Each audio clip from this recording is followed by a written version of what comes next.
নমস্কাৰ বন্ধুসকল মই শ্ৰীমন্ত পাই ৰেপিড স্মাৰ্ট জিকে ইউটিউব চেনেলত আজি এটা নতুন ভিডিঅ' লৈ আপোনালোকৰ ওচৰলৈ আহিছোঁ আৰু ভিডিঅ'টো বহুত ইণ্টাৰেষ্টিং কাৰণ এটা নতুন বাতৰি ওলাইছে বাতৰিটো হৈছে Apdclৰ চাকৰি 2-3 লাখ টকাত অলৰেডি বিক্ৰী হৈছে বুলি কিন্তু আজি এই ভিডিঅ'টোৰ জৰিয়তে একচুৱেলি বাতৰিটো কিমান সত্য বা অসত্য হেতু বিশ্লেষণ কৰি চাম আৰু বাতৰিটো কিয় এনেকুৱা সময়ত প্ৰকাশ কৰিলে যি সময়ত পৰীক্ষা কাইলৈ আছে অৰ্থাৎ আজি বাতৰিটো প্ৰকাশ কৰিছে সেই বিষয়ে আপোনালোকক বিশ্লেষণ কৰি দেখুৱাম যে এই বাতৰিটো কিমান সত্য হ'ব পাৰে বা কিমান অসত্য হ'ব পাৰে আপোনালোকে নিজে পিছত গম পাব যে বাতৰিটো কিমান সত্য হ'ব পাৰে বা অসত্য হ'ব পাৰে আৰু নেক্সট 2 নম্বৰ টপিকটো হৈছে আৰু কাইলৈ যেটো এক্সাম আছে এই এক্সামত কি বস্তু লৈ যাব লাগিব আৰু কি বস্তু এলাউ কৰিব এই বিষয়ে ডিটেইলছ আপোনালোকক কম এডমিটত কি লিখা আছে গতিকে আপোনালোকে এডমিটত যদি কিবা বুজি নাই পোৱা তেতিয়া এই ভিডিঅটো চাই পিনি সমলকে ক্লিয়াৰ হ'ব পাৰিব যে কি বস্তু নিব পাৰিব এক্সামিনেশ্যন হললে ভিতৰলে আৰু কি বস্তু নিব নোৱাৰে আহক আমি ভিডিঅটো আজি ষ্টাৰ্ট কৰো প্ৰথম কথা হৈছে যে মোৰ ফালৰ পৰা মই বিশ্লেষণ কৰি পাইছো যে এই যেটো বাতৰি প্ৰকাশ কৰিছে এই বাতৰিটো সম্পূৰ্ণ সত্য নহ'ব পাৰে বা সম্পূৰ্ণ সত্য নহ'ব পাৰে কিয়নো যদিহে Apdclৰ চাকৰি নিলাম হৈছে যদি তেওঁলোকে পাইছে লগতে তেওঁলোকে প্ৰমাণো দিব পাৰিব লাগিছিলে ভিডিঅ'টোত আৰু 2 নম্বৰটো হৈছে তেওঁলোকে এক্সামৰ এদিন আগত ভিডিঅ'টো আপলোড কৰিছে আৰু ভিডিঅ'টো প্ৰকাশ কৰিছে গতিকে তেওঁলোকে ইয়াৰ দ্বাৰা সম্পূৰ্ণ কামনজ্ঞাহীন এটা বাতৰি পৰিৱেশন কৰিছে কাৰণ যিকোনো এটা এক্সামৰ আগত এক্সামৰ এটা নিগেটিভ যদি বাতৰি প্ৰকাশ কৰি দিয়ে যিসকল ল'ৰা ছোৱালীয়ে ভালকে পঢ়ে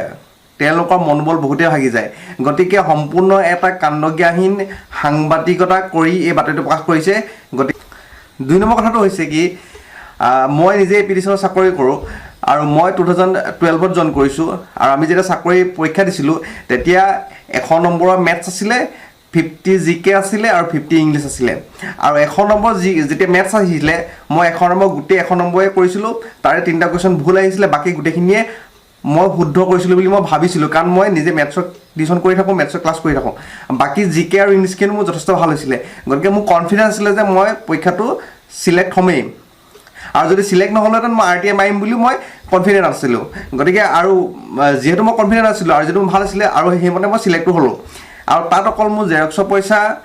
খৰচ হৈছিল অৰ্থাৎ যিখিনি মই সাৰ্টিফিকেট জেৰক্স কৰি জমা দিছিলো সেই পইচাখিনিয়ে খৰচ হৈছিল বাকি 1 টকা খৰচ নাছিল গতিকে যি সকলে এই পৰীক্ষাটো কালি দিম বুলি ভাবিছে তেওঁলোকে সম্পূৰ্ণ কনফিডেন্ট হৈ পৰীক্ষাটো দিয়ক গতিকে ইয়াত পইচা পাতি কোনো লেনদেন হ'ব বুলি আপোনালোকে ভাবি নলব যি সকলে মাৰ্কস পাব সম্পূৰ্ণ গোটা মাৰ্কস পাব আৰু ইয়াত আগতে এবাৰ ভাল নিয়ম কৰিছে যে নেগেটিভ মাৰ্কিং আছে 100 নম্বৰ অবজেক্টিভ কোৱেশ্চন আছে যদি ভুলকে মাৰে যিকিটা কোৱেশ্চন শুদ্ধকৈ কৰিব তাৰ পৰা নেগেটিভ হ'ব আৰু লগতে বল পেন হৈছে কাট পেন্সিল দিয়া নাই গতিকে মই নাভাবো যে ইয়াত যে কিবা 2 নম্বৰ কৰিব পাৰিব কাৰণ ইয়াত মেচিনত ভৰাই দিব নেগেটিভখিনি অটোমেটিক্যালি মাইনাস হৈ ওলাব পিছত আৰটিআই মাৰিলে গোটে মাৰ্কসখিনি ওলাই যাব গতিকে এটো বহুত এটা ভাল প্ৰচেছত কৰিব লৈছে গতিকে এই বাতৰিটো সম্পূৰ্ণ ভিত্তিহীন বুলি মই ভাবো যদিহে বাতৰি চেনেলৰ যেটো চেনেল সেই চেনেলটো যদি এতিয়ালৈকে কোনো যদি প্ৰুফ তেওঁলোকে দাঙি ধৰিব নোৱাৰে 2 নম্বৰ কথাটো হৈছে যে কাইলৈ যেটো পৰীক্ষা হ'ব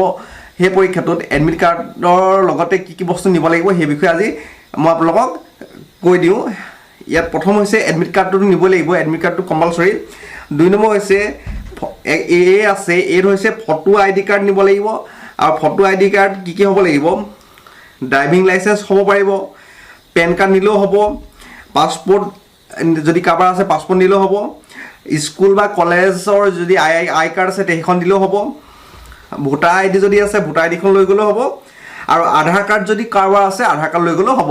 প্ৰথম হৈছে এ হেকিটা ভিতৰত কোনোবা এটা কম্পালসৰি নিব লাগিবই 2 নম্বৰ বি বুলি যেটো অপচন আছে তাৰ হৈছে ইয়াত এটা কোলা ধৰা বল পেন নিব লাগিব জেল পেন হলে নহব বল পেন নিব লাগিব যেহেতু ডাৰ্কেন্ডাৰ সাৰ্কুল অৰ্থাৎ যিবিলাক গোল কৰিব লাগিব ঘৰবিলাক গতিকে বল পেন কোলা বল পেন নিব লাগিব কাট পেন্সিল নিলেও নহব কাৰণ কাট পেন্সিল মহাই দিব পাৰি গতিকে বল পেন নিব লাগিব এটো যে বি নম্বৰ সি হৈছে 2 আইডেন্টিকেল ফটোগ্ৰাফছ অৰ্থাৎ একে দুখন আইডেন্টি কাৰ্ড ফটোগ্ৰাফ লৈ যাব লাগিব কালাৰ লৈ যাব পৰা এই 3টা বস্তু কম্পালসৰি এইকিটা যদি নিনিয়ে ভিতৰ মামুল নিদিব লগতে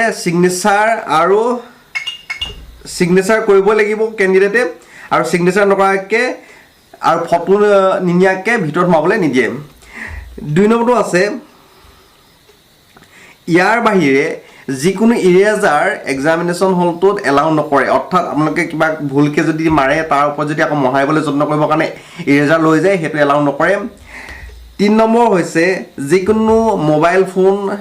পেজাৰ হওক বা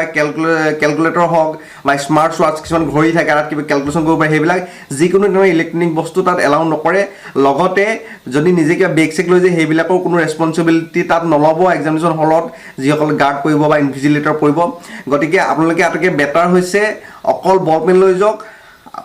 আই কাৰ্ড লৈ যাওক লগতে ফটো লৈ যাওক আৰু এডমিট কাৰ্ড লৈ যাওক বাকী একো বস্তু যাতে নিনিয়ে সেইটো আপোনালোকে মনত ৰাখিব ইয়াৰ উপৰি আৰু কেইটামান বস্তু আছে যে এক্সামিনেশ্যন হলটোৰ 30 মিনিট আগত সোমাবলৈ দিব আৰু তাৰ এক্সামিনেশ্যন যেতিয়া ষ্টাৰ্ট হ'ব তাৰ পাছত আৰু সোমাবলৈ নিদিয়ে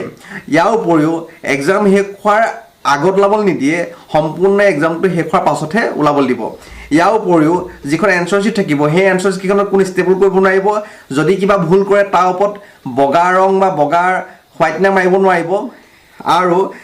তাত যদি কিবা যদি এনেকুৱা মাৰে তেতিয়াহ'লে সম্পূৰ্ণ এখন কেঞ্চেল হৈ যোৱাৰ চান্স হিচাপে কেঞ্চেল হ'ব সম্পূৰ্ণকৈ ইয়াৰ উপৰিও যদিহে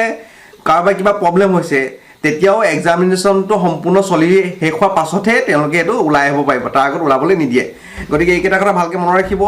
আৰু যিসকলে কাইলৈ এক্সামটো দিব সম্পূৰ্ণকৈ আত্মবিশ্বাসে দিয়ক যাতে 100 ভিতৰত 100 নম্বৰে তেওঁলোকে শুদ্ধকৈ কৰিব পাৰে আৰু ইয়াতে এটা মই টিপছ দি দিছোঁ যে মেথছৰ পাৰ্টটোত বেছি টাইম নষ্ট নকৰিব যদি একুৱেট জানে মেথছ কৰিব তেতিয়াহ'লে ফুল মাৰ্কছ কৰক বাকী যিখিনি জিকে আছে ইংলিছ আছে যিকেইটা টপিক আছে ৰিজনিং সেইকেইটা যদি আপোনালোকে একুৱেট পাৰে সেইকেইটা এটেম্প কৰিব যদি ভুলকৈ এটেম্প নকৰিব ভুলকৈ যদি কৰে তেতিয়াহ'লে আপোনাৰ নিগেটিভত গুচি যাব মাৰ্কছ গতিকে